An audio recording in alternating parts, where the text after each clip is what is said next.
अगर पुतकी में पुतका घुसल बा।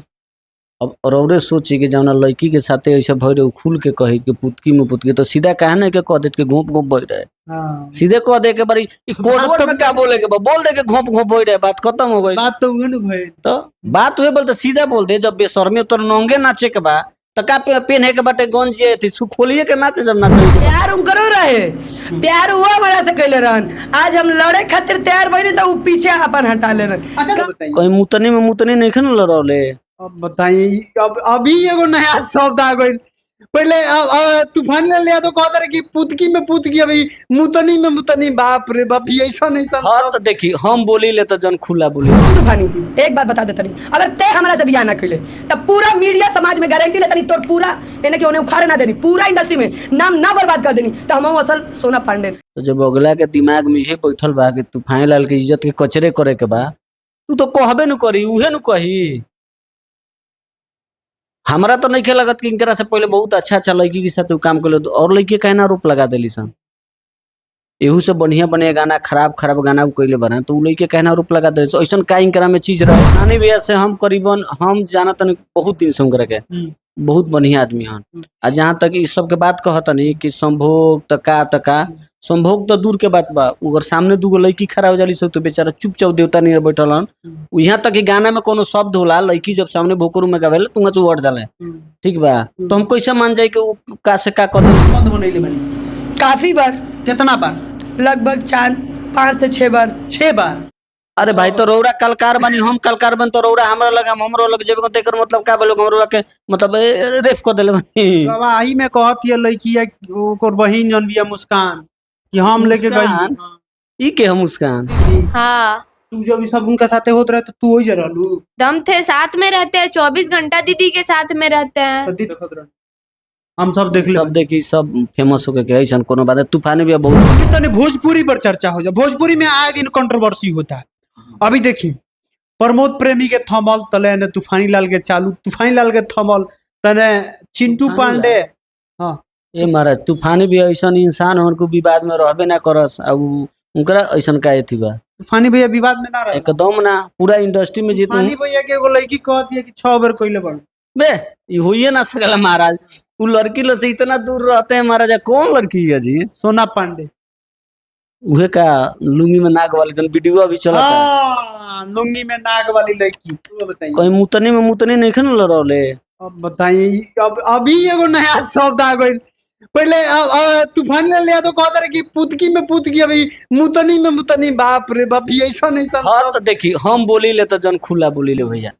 अगर ऐसा तूफान लाल पर आरोप लगावत रही तो गलत बात बा। हम जहाँ तक नजदीकी जाना तनी तूफानी भैया के खूब करीब से जाना तनी, वैसा आदमी होवे ना बोले शूटिंग फूटिंग में तन हंसी मजाक अश्लील गाना करे वाला मॉडल सन के छिउला के एथी के गाना। फिर महाराज अश्लील वाला बात कर दनी। हम एक एगो बतवे कर दनी कि अश्लीले पर भोजपुरी टिकल बा, फिर अश्लील वाला बात का लगता कि सोना पांडे के छोड़ देले हुई है के चीज छोड़ देले हुई है।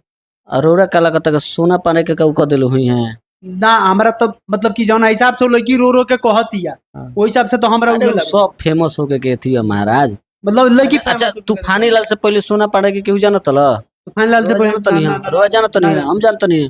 बस उहे बात बा। लुंगी में नाक वाली लड़की के नाम से थोड़ा सा लोग जानते। लुंगी में नाक बा हम ही गौले रहनी, नेहे गौले रहली गाना, उ नेहे गौले रहली वीडियो हालांकि उ लोग कइले रहल। अच्छा रुआ नेचर वाइज क्वेश्चन लागल तूफानी, मतलब कि तूफानी जी के रुआ नेचर क्वेश्चन लागेला रुआ कितना दिन से? देखी तूफानी भैया से हम करीबन हम जाना तनी बहुत दिन से उनकरा के बहुत बढ़िया आदमी हन।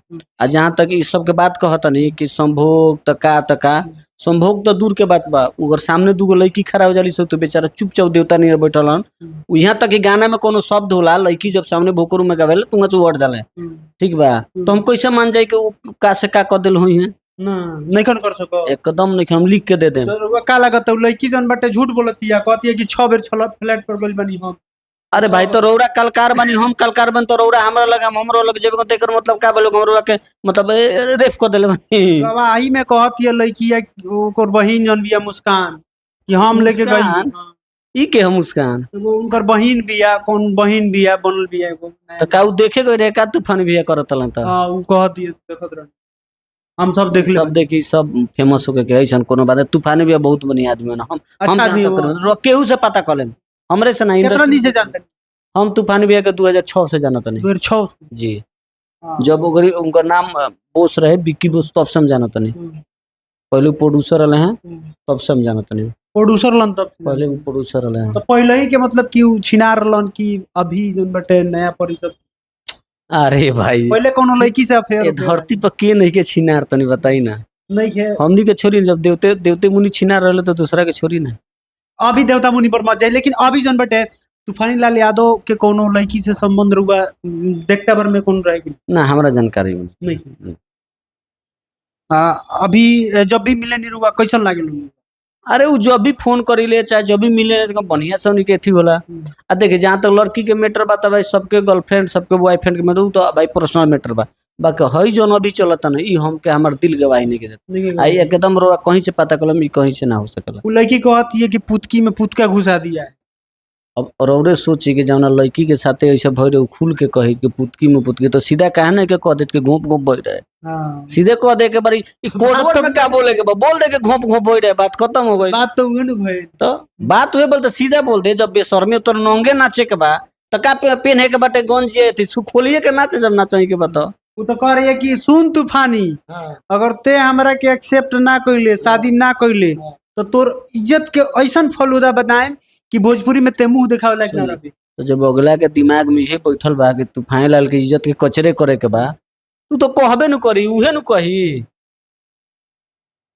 हमरा तो नहीं लगत कि इनकरा से पहले बहुत अच्छा लड़की के साथ काम कर और लड़की कहना आरोप लगा दिली सन। एहू से बढ़िया बढ़िया गाना खराब खराब गाना वो कैले बना तो लड़के कहना आरोप लगा दिली। ऐसा का इनकरा में चीज रहे कि भाई इनकरे में पुतकी में पुतकी थी कैले तो माने ई जौन भी लागत तरुआ हिसाब से गलत एकदम गलत बा भाई। चली यहाँ के विचार रहल तूफानी लाल यादव के समर्थन में बानी रुआ माने हिसाब से समर्थन में जो सच्चाई बताओ बोलता नहीं। हम 120% लिख के दे दें तूफानी लाल ऐसा नहीं हो सकता है। नहीं हो सकता। हाँ नहीं हो सकता है। बाकी रोवर इनके क्या विचार बा कमेंट सेक्शन में कमेंट करके बताएं। तब तक खातिर जय हिंद।